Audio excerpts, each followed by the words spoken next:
할렐루야. 예수님 부활하셨습니다.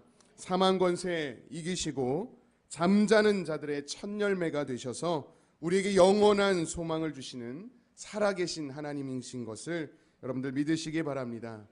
오늘까지 21일 특별 새벽 예배에 이렇게 늘 나오셔서 함께 기도하시고 여러분들 가정을 위해서, 나라 민족을 위해서 기도하셨던 그런 기도 모든 제목들이 이루어지는 놀라운 역사가 있기를 예수님의 이름으로 간절히 축원합니다. 오늘 이 새벽에 예수님께서는 부활주일 새벽 미명에 막달라 마리에게 가장 먼저 보이시면서 예수님은 스스로 살아나셨음을 증거하셨습니다. 오늘 새벽에 살아계신 주님은 오늘 우리를 영적으로 만나심을 친히 증거할 것입니다. 살아계신 주님을 만나시는 이 새벽이 되기를 바랍니다. 여러분, 예수님이 만약에 살아계시지 않으셨다면, 만약에 부활하지 않으셨다면 여러분들 어떻게 되겠습니까? 우리가 드리는 이 예배는 바로 쇼에 불과할 것입니다. 우리가 드리는 찬양은 그저 노래일 뿐일 것입니다. 우리가 믿는 것은 거짓이고 이 설교의 강단은 그저 인문학 강의에 불과합니다. 몸된 교회를 섬기는 것은 시간 낭비이고 물질의 낭비입니다. 그리고 성경책은 한 가지의 판타지 소설에 불과할 것입니다. 그러나 여러분, 예수님께서 살아계시기에 이 모든 것은 달라집니다. 우리가 드리는 예배는 진정 살아계신 주님께 드리는, 우리의 드리는 찬양은 가장 값 있는 그런 고백이 되는 것입니다. 우리가 믿는 것은 진짜이고 설교의 강단은 살아계신 주님을 전하게 되는 것입니다. 몸된 교회를 섬기는 것은 기쁨이요 영광이고 즐거움입니다. 살아계신 주님을 섬기는 것과 같습니다. 그리고 무엇보다 성경의 말씀의 이 메시지는 바로 하나님께서 주시는 우리에게 가장 값진 약속의 말씀이라고 하는 것입니다. 또한 장차 이루어질 것에 대한 영원한 소망을 이 성경에서 가져다 줍니다. 여러분, 세상의 어떤 종교도 어떠한 사상이나 어떠한 이념 또한 어느 진리도 부활에 대한 진리를 가진 종교는 없습니다. 세상 그 어떤 성인이라 할지라도, 지식인이라 할지라도, 부한자이고 명예롭고 의술이 뛰어나고 술수를 잘 부려도 죽었다가 살아나는 믿음을 가진 자들은 없고 그것을 전하는 자 또한 없습니다. 오직 기독교만이 살아계신 주님, 살아계신 하나님을 고백하고 있다는 것입니다. 그렇기에 부활에는 능력이 있습니다. 죽었다가 살아나는 기적의 역사가 있습니다. 많은 사람들은 심각한 병에서 고침받는 것을 기적이라 하지만 그것은 능히 이루어낼 수 있습니다. 어떠한 사람은 뛰어난 학식이 있어서 기적이라 말하지요. 또 어떠한 사람은 아주 높은 덕망과 명예가 있어 기적이라 말합니다. 또 사람이 바랄 수 없고 이룰 수 없는 것을 이룰 때 사람들은 기적이라 말하지만 그 어떤 것도 기적이 될 수 없습니다. 자연적인 것이죠. 능히 노력으로 이뤄낼 수 있는 것입니다. 하지만 부활에는 능력이 있는 줄 믿습니다. 자연을 뛰어넘어 초자연적인 능력으로 말할 수 있습니다. 이것은 사람을 변화시킵니다.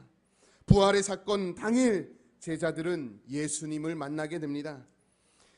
특별히 엠마오로 돌아가는 두 제자를 예수님께서는 만나셨습니다. 살아계신 예수님을 만난 두 제자는 절망에서 희망으로 변화되는 것을 경험합니다. 그들은 죽음이 아닌 새 희망을, 새 소망을 주님을 만남으로 맛보게 됩니다.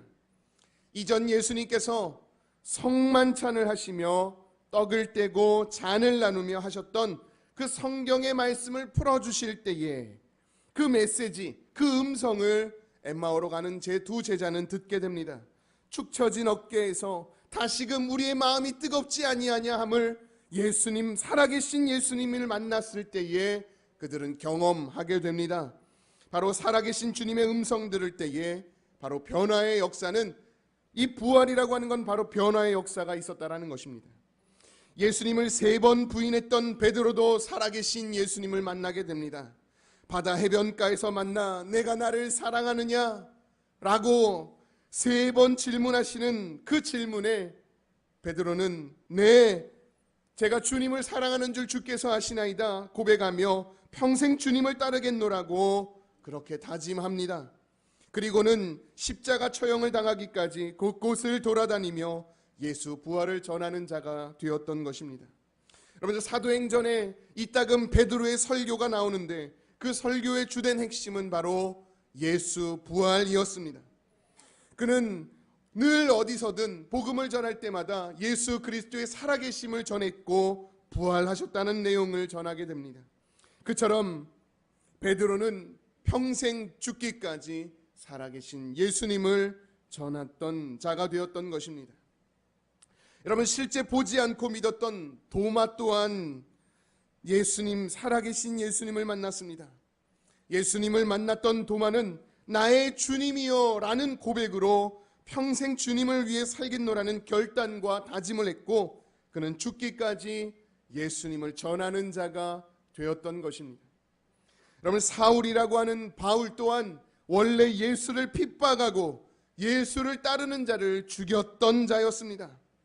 그러나 그는 다메섹으로 예수를 죽이려고, 예수를 믿는 청년들을 죽이려고 다메섹으로 갔는데 그곳에 가는 도중에 바로 살아계신 예수님을 만나게 됩니다.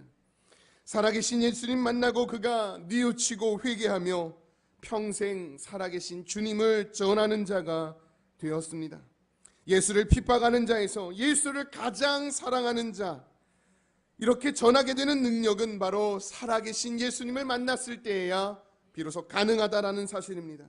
바울 역시 옥중에서 죽기까지 그는 평생 예수님을 전하는 사람이 된 것입니다. 이처럼 살아계신 예수님 만나면 엠마오로 가는 두 제자도 그랬고 또 베드로도 그랬고 도마도 그랬고 사울, 바울이 그랬던 것처럼 바로 변화의 능력이 있었다라는 것입니다. 이처럼 수많은 사람들이 이 살아계신 예수님 만나 변화되었을 때 진정 참 제자로 변한 능력이 있음을 우리는 성경 곳곳에서 알 수 있습니다. 부활은 이처럼 변화라고 하는 능력을 가져다 줍니다. 오늘 이 새벽에 나오신 사랑하는 모든 성도님들, 부활의 산 주님을 만나 변화되는 은혜가 있기를 예수님의 이름으로 간절히 축원합니다. 두 번째는 큰 능력이 있습니다. 부활에는 바로 큰 능력이 있는데 그것은 바로 소망입니다. 누구나 소망을 품고 살아가지요. 자신이 이루고자 하는 바로 간절한 소망이 누구에게는 다 있을 것입니다. 그래서 그 소원이 이루어지면 우리는 기뻐하고 때로 행복합니다. 그런데 인간적 소원은 영원하지 않습니다. 이를 가리켜 솔로몬은 아침 안개와 같다, 혹은 들판에 있는 한낱 풀과 같다라고 비유합니다. 그리고 풀은 마르고 꽃은 시든다고 이야기하였습니다. 언제 사라질지 모르는, 또 언제 없어질지 모르는 것이 바로 인간적 소망이라고 하는 것입니다. 그러나 부활의 능력은 우리에게 영원한 소망을 가져다 줍니다. 많은 사람들이 오늘날의 모습을 보면서 우리에게 참 소망이 없다 말합니다. 경제적인 어려움, 북한의 여러 가지 도발, 또 정치적인 혼란이 야기하는 여러 가지 문제들이 우리네 인생의 한치 앞을 내다볼 수 없을 만큼 그런 소망 없는 사회라고 이야기합니다. 특별히 청년들을 보면서도 더더욱 이 땅에 소망이 없다라고 혀를 내두르는 사람들이 많습니다만, 하지만 우리에게는, 부활의 소망을 가지고 있는 우리에게는 바로 미래에 대한 두려움이 없습니다. 우리는 하늘 소망을 두고 살아가는 사람들이기 때문에 그렇습니다. 영화 워터월드라는 영화가 있습니다. 좀 한편 오래됐지만 그 내용은 이렇습니다. 지금으로부터 약 300년 후에 미래의 이야기를 주제를 담아서 하는 영화입니다. 북극과 남극의 빙하가 모두 녹아서 전 세계가 다 이 물바다가 되어졌습니다. 그러던 중 어느 한 아이가 메마른 땅이라고 하는 지도를 발견하고는 그 메마른 땅을 향해 이렇게 찾아가는 여정이 바로 이 워터월드입니다. 메마른 땅을 찾아 끊임없이 도전하고 항해했지만 끝내는 이 메마른 땅을 이미 물속에 있는 것으로 확인하고 맥없이 돌아온다라고 하는 미래의 모습을 담은 영화입니다. 사실 이 영화가 가져다주는 이 메마른 땅을 향한 작은 소망이라고 하는 그 주제였는데, 결국 결론으로는 그것이 무너지고 현실에 대한 두려움으로 절망하는 인간의 마음을 묘사한 영화입니다. 단편적으로 이 영화는 오늘날 살아가는 우리들에게 바로 미래에 대한 두려움을 보여주게 되는데요. 결국 많은 사람들은 결국 이 미래를 생각하면서 무엇인가 두려운 것으로 다가오고 있다라는 그런 어떤 이 현실을 이야기하고 있습니다. 많은 사람들은 그렇게 생각하나, 사랑하는 성도 여러분, 우리에게는 부활이라고 하는 것을 믿고 있기 때문에, 그것은 우리에게 큰 능력이 되고 있기 때문에 미래에 대한 두려움보다는 소망으로 우리에게 다가온다라는 사실입니다. 고린도전서 15장 19절의 말씀을 보면, 만일 그리스도 안에서 우리의 바라는 것이 다만 이 생뿐이면 모든 사람 가운데 우리가 더욱 불쌍한 자라고 말하고 있습니다. 그렇습니다. 세상 사람들은 그리스도를 따를 때 이 생에 대한 축복을, 눈에 보이는 것에 대한 것에 집착하곤 합니다. 하지만 만약 그렇다면 우리는 매우 불쌍한 자라 바울은 말합니다. 여러분들 그렇지 않겠습니까? 아침 안개와 같은 것, 헛되고 헛된 것, 그저 들의 풀과 같이 시들어버릴 것에 대한 소망을 품고 살아간다면 참으로 안타까운 인생인 것 같습니다. 우리가 살아가면 그저 강건하면 80밖에 되지 않은 그런 인생 속에서 우리가 눈에 보이는 것에 집착하고 살아간다면 참으로 안타까운 것이죠.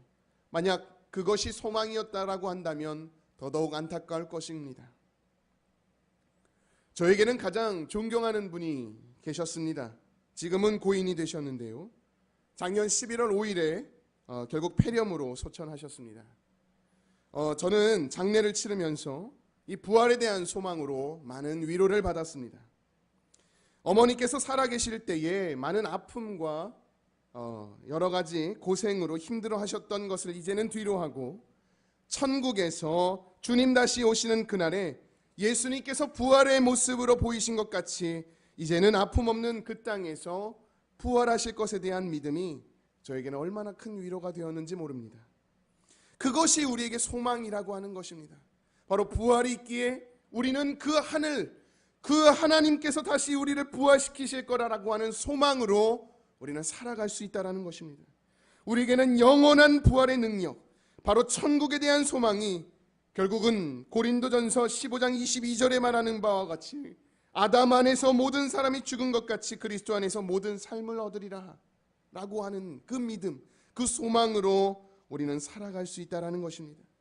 사랑하는 여러분, 부활의 주님을 만난다면 우리는 새로운 삶을 살아갈 수 있습니다. 많은 사람들은 아직도 부활이 어디 있느냐, 죽었던 자가 어떻게 살아나는가 하며 의문과 또 과학적인 논리를 대며 근거 없는 말로 일색합니다만 과연 그럴까요? 십자가의 도가 멸망하는 자들에게는 미련한 것이지만 구원을 얻는 우리에게는 하나님의 능력이 된다 말씀하시는 것처럼, 아직도 부활을 말하고 과학적 논리가 없다고 말하는 자들에게 미련하고 또 웃기지도 않는 것을 믿는다 하지만 바로 영원한 생명과 그 영원한 소망을 두고 살아가는 우리들에게는 하나님의 능력이 된다는 것을 여러분들 믿으시기 바랍니다.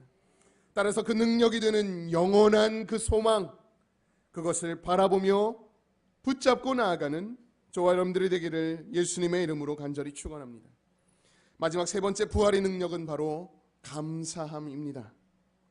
여러분, 죄로 죽을 수밖에 없는 우리를 십자가에 달려 돌아가신 것도 감사하지만 그것으로 그치지 아니하고 잠자는 자들의 첫 열매로 부활하셔서 우리에게 영원한 부활을 주시는 그 하나님 앞에 우리는 감사함으로 나아갈 수 있을 것입니다.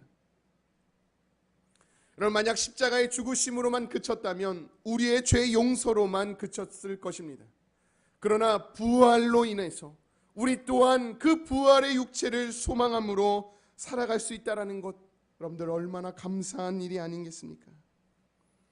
먼저 앞설에 고린도전서를 보았으니 계속 한 번 더 보면 고린도전서 15장 8절로 10절에는 이렇게 되어 있습니다. 맨 나중에 만삭되지 못하여 난 작은 내게도 보이셨느니라. 나는 사도 중에 지극히 작은 자라. 내가 하나님의 교회를 핍박하였으므로 사도라 칭함을 받기에 감당치 못할 자라. 그러나 나의 나된 것은 하나님의 은혜로 된 것이니 내게 주신 그의 은혜가 헛되지 아니하여 내가 모든 사도보다 더 많이 수고하였으나 내가 아니요 오직 나와 함께 하신 하나님의 은혜로라 라고 바울은 고백합니다. 결국 이러한 고백은 그 부활을 경험한 그 바울의 이 능력은 결국 하나님의 은혜였다라고 하는 그의 고백이 감사함에 있는 줄 믿습니다. 부활의 능력을 체험했던 그가 바로 하나님 앞에 고백할 수 있는 것, 하나님 앞에 감사함이었습니다. 오직 내가 한 것이 아니라 이제는 그분을 인정하고 이 모든 것이 바로 하나님의 은혜이구나 라고 하는 것, 그것을 고백할 수 있는 믿음, 바로 부활을 믿는 겸손과 감사함에서 비롯되었다라고 말할 수 있는 것입니다. 부활은 내가 믿을 수 있어 믿어지는 것이 아닙니다. 이는 필시 성령께서 우리를 주관하시고 우리가 하나님의 사람으로 거듭날 때에만 우리는 부활을 믿을 수 있게 되는 것입니다. 사랑하는 성도 여러분, 부활에는 큰 능력이 있습니다. 사람을 변화시키고 우리에게 소망을 주며 우리의 감사의 삶으로 우리를 하나님 앞에 나아갈 수 있게 되는 것입니다. 다시 한 번 더 말씀드리면 부활은 사람을 변화시키고 우리에게 소망을 가져다 주며 우리의 삶의 감사로 나아갈 수 있게 되는 것입니다. 이제 우리에게 필요한 것은 무엇이겠습니까? 바로 부활의 주님을 만나시기를 소망합니다. 약 2000년 전 오늘 새벽 미명에 예수 그리스도는 죽음의 권세를 이기시고 부활하셨습니다. 그때로부터 지금까지 영원히 살아계시는 하나님, 어제와 오늘과 내일이 동일하신 그 주님께서 바로 우리는 부활의 능력을 맛보며 부활하신 예수님을 만나며 하늘 소망 두고 살아가는 저와 여러분들이 되기를 간절히 소망합니다. 언제나 부활 신앙으로 굳건하여 진정한 감사가 넘쳐 하늘 소망 바라보고 나아가는 우리 모두가 다 되시기를 예수 그리스도의 이름으로 간절히 축원합니다. 기도하시겠습니다.